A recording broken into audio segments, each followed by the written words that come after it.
Hi there, I'm Peg, and welcome to my studio.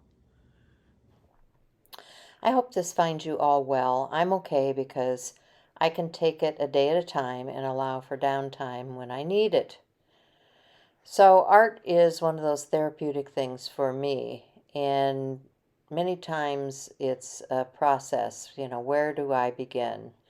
So, I like to start with color, and I have these color prompt boxes. I have some uh, cards and prompts and things around me so that if I'm not just feeling a particular way today, I can pull a card or get inspiration from other people's work and allow that to guide me.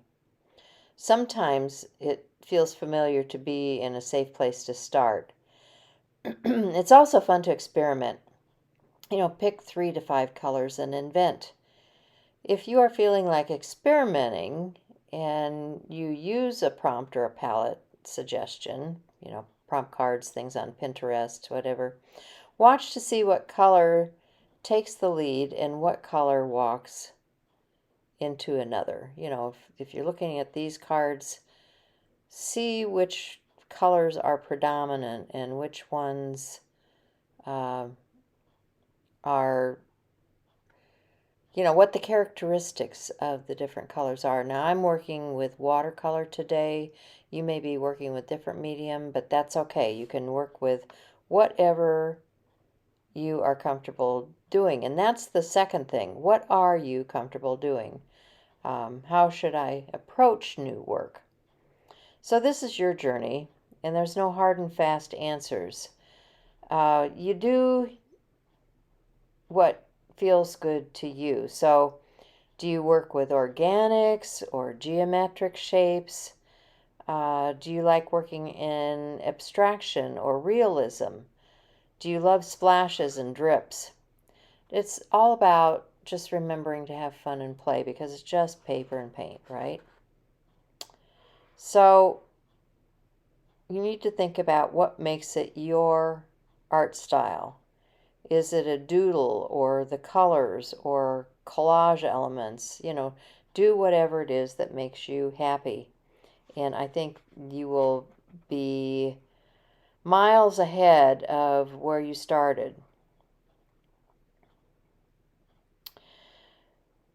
So then you look at your piece and you say, where and how should you add to your creation?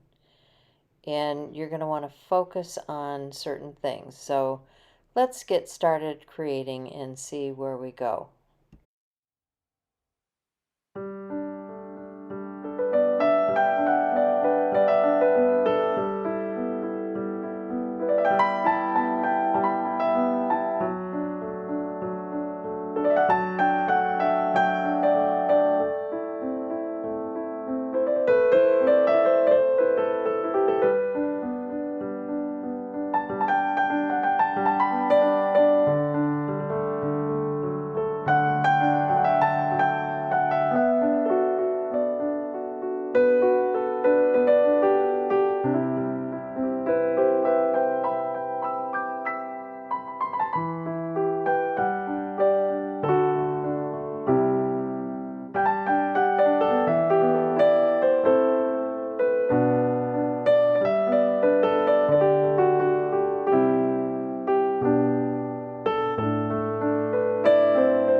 So as you can see, I don't have an exact match for everything on the inspiration card. This is a color cube card from Sarah Renee Clark, and everything doesn't have to be perfect. You need to get over the perfection thing right away. So this is what is that? That is card number 246 is the color inspiration card that I pulled. And it has some mixture of warms and cools, kind of muted tones. I was liking that today. So I'm just playing around with these to see if I like them in combination, what I'm going to do, and that's how I will begin. So I have 3 different watercolor sets. One is Kuretake, one is from Etcher Lab, which is the Pearlescent Gold set, and the other, who is the other one? The other one is Derwent Graphite watercolor set. So I have 3 different sets that I'm pulling those colors from today, and just getting a sample down on this piece of paper to see how I like them together, how they play together, play around, see if they're going to run together and meld, which color is more dominant, which one is something you want in your background. But that's how I begin, is with color. So there you have that. And I can begin on my journal page. So I'm just going to wet it down. I have a squeeze bottle and I'm just dampening my page, and now I'm going to grab some of those colors and get my background started. Now remember, I had talked to you about doing something you're comfortable with, and one of the things that I'm comfortable with is working with organic shapes and geometric shapes. And so I thought I would just start with a circle. Everybody can do circles, right? So I'm doing an abstract with geometric shapes. And I do love splashes and drips, so I'm getting some of that on the page too.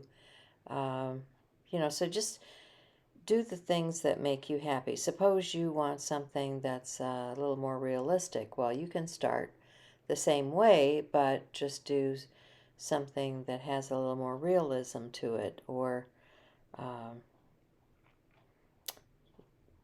maybe you want something that has more organic shapes, not just a circle, but maybe you want something that's botanical.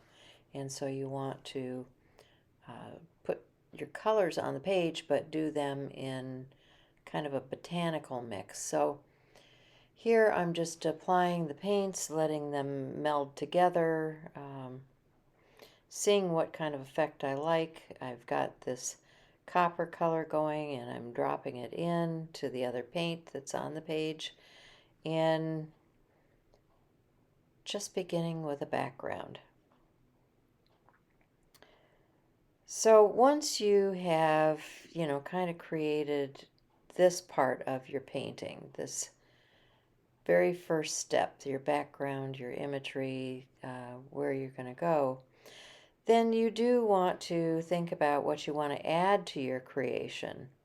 What do you want to focus on? Where is the weight, the dimension, the shape?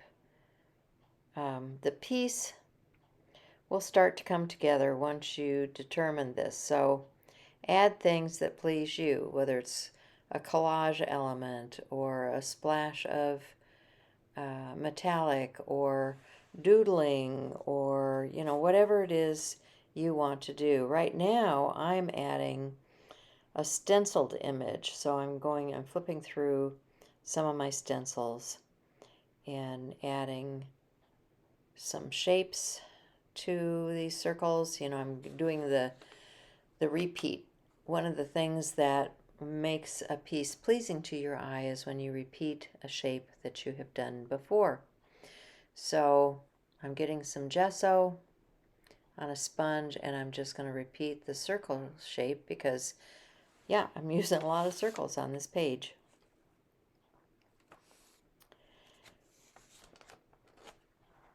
And that is pleasing to me. So at this point, you're just exploring. You're just deciding, is this making me happy? What else do I want to do to this? Where is my focal image? What would enhance the overall creation? Do I need something figural? Do I need something botanical? Do I need some handwriting?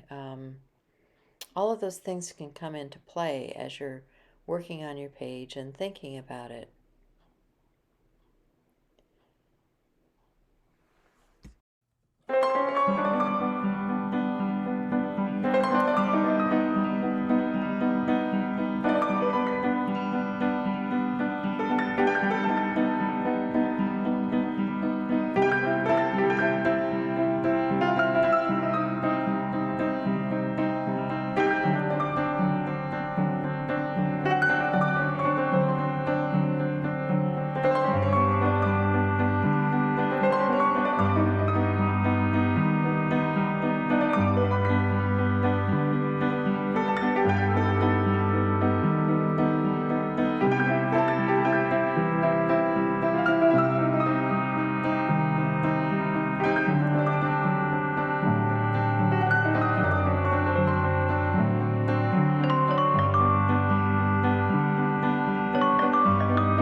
So what I chose to do was a little bit of stenciling and adding some more circles to my page. That whole repeat pattern in different shapes and sizes makes the overall composition more attractive to your eye. And so that's why I'm sticking with the circular motif that we began. And I'm just picking up some pens to do some doodling. This is a Pilot multi-ball pen. I really like these. And then I have my new, what are they? They are from Sharpie. They're a Sharpie brush tip pen they're called Creative Markers, and I'm using that to emphasize and put a shadow on those circles. So this is a designer template that you can get at most of your craft stores, and I'm drawing some more circles. And then I'm going to decide if I want to explore or just work in my comfort zone here. What else do I want to do? Remember, we're going to go back and look at our page and see what else we need to add to our creation to add focus and weight, dimension, shape, that sort of thing. So I have this stencil. it has some numbers on it, and I thought, oh, let's put a contrasting color, which is going to draw your eye across the page a bit here. So I get out some ink from Ranger. This is a archival ink, so it's going to be permanent. I don't have to worry about what kind of mediums I put over the top of it. And I add those brighter red numerals to my page. Then I go back to my doodling and I grab my pen and I'm just going to doodle around the numbers and then add some doodling to the interior of my numbers and make it just that much more interesting so that your eye will focus on something there rather than the background.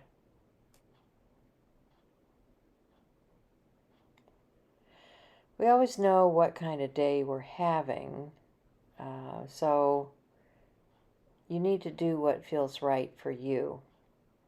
If it's too stressful to explore, trying something way out of your comfort zone, then save that for another day and do what you're comfortable doing. But if you push yourself, you may learn something new and get unstuck from what feels like a rut. I was talking to a gal not too long ago, and she had worked on a page and she just didn't know where else to take it. And so sometimes doing little practice things like this will get you out of that rut. And remember, it is just paint and paper. You can always, go back and put another layer on. So keep moving forward, and this may help you get unstuck. I hope it's helpful anyway to get you motivated in creating. If you do something, please post pictures in the Art Joy is Sharing Facebook group. That's my group. It's listed in the description box below. If you look at the description box, it'll say more, and you can read more once you click that and find out where people are sharing their artwork. We can all be inspired by sharing ideas, so that's what I'm doing here, is I'm just sharing my process and hopefully finding something that makes what you're doing make sense to you. Some kind of way to get out of that rut and to be more creative. So be your kind, generous self, and until I see you again, Art Joy wishes to you all.